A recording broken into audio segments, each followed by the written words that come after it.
around anymore. And our first young lady to drive today, this is Katie Graves.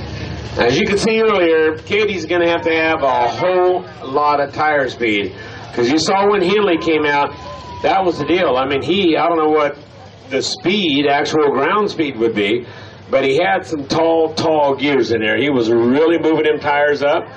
You saw the little Dodge a moment ago. He had some tire speed also, but he was up against the rev limiter. You know, he could have went another gear. He could have pulled another gear with that truck, because the motor was just jumping up and down, banging against the rev limiter. You hear it pop and come back a little bit. So he could have went a little bit taller gear. Let's see how this young lady does. Hopefully she's got a lot of gear. Hopefully she's got a lot of luck. Our next competitor, 4,500-pound super stock class.